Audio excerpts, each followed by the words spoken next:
Some people call Walt Disney World the happiest place on earth. But is it, really? Not for everybody.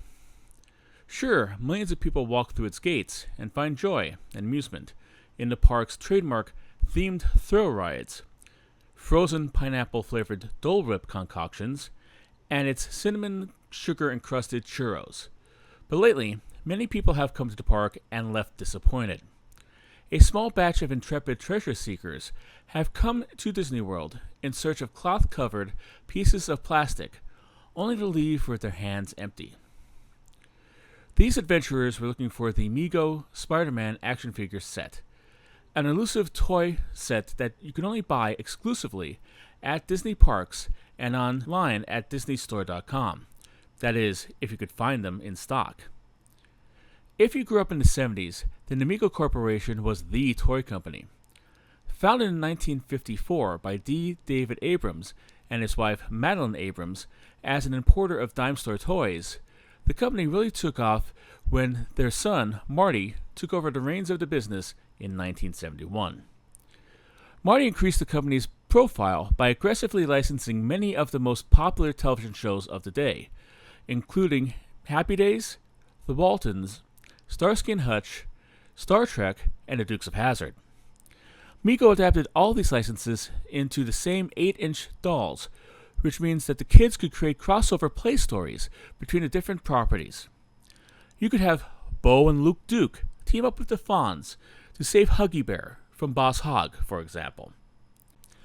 This kind of crossplay made Mego's World's Greatest Superheroes line, created in 1972, legendary. The line was composed of dolls based on both DC Comics and Marvel Comics characters.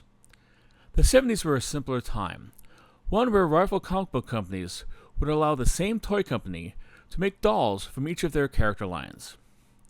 Comic book fans reaped the benefits and could have crossovers between the two companies' characters. Fans could finally have Spider-Man team up with Superman, and they could do it a full 3 years before they met in the comics.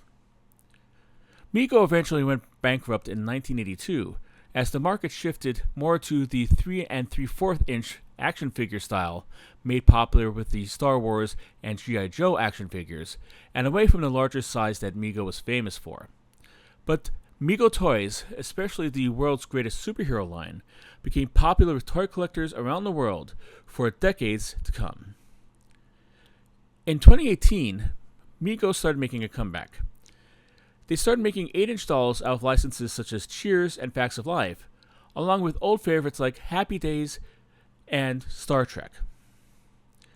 The company also got license from DC Comics to start making dolls from their characters, albeit in a 14-inch size. This caused fans to wonder if they would ever see Mego get the Marvel license again. That question was answered last year when Mego announced the Mego Spider-Man action figure set. The set would include new versions of figures that appeared in the original line, the iconic Spider-Man, along with his foes the Lizard and Green Goblin. Joining the trio would be a new, never-before-made figure, the villainous Electro. Fans' excitement about Mego doing Marvel figures was mitigated slightly by the fact that it would not be easy for fans to get their hands on them. The set would only be sold at Disney parks or on disneystore.com. However, the website would have problems keeping the toys in stock. The set was also hard to find in parks, as reported by numerous bloggers, and the fact that the set is being sold on eBay for $70 to $80 above retail price. How hard are they to find in the parks? That is something I am about to find out. Me and my family are heading to Walt Disney World for a yearly vacation, and we'll be hitting 3 out of the 4 parks in Walt Disney World, as well as Disney Springs. While I am there, I will be hunting for this elusive box set, inviting you along the way for every part of the journey. Why find them? Or will I leave disappointed? If you'd like to know, please subscribe and hit the notifications bell. This has been Bill from Billboard Comics. Thanks for watching, and keep collecting.